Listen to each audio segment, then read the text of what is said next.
Mampuche, Inche Oriana Oyarsunte Capiñén, Inche Cacique Machuya Cacique Pairo, Apeche Keilen.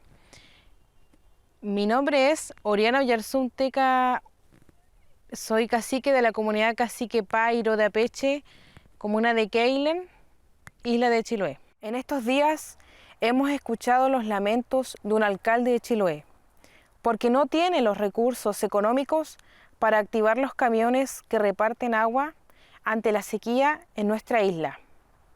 Ante esta situación, tengo que señalar que la sequía es producto de la gran destrucción de las montañas y por la extracción de pompón en algunas comunidades, trayendo como consecuencia además de la sequía el ecocidio, desaparición de la flora y fauna y el aniquilamiento del pulmón verde, que está afectando a casi toda la isla de Chiloé.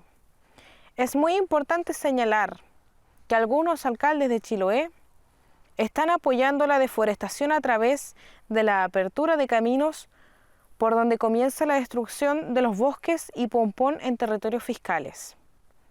Le digo a este alcalde, ¿es necesario llenar de camiones repartidores de agua en toda la isla?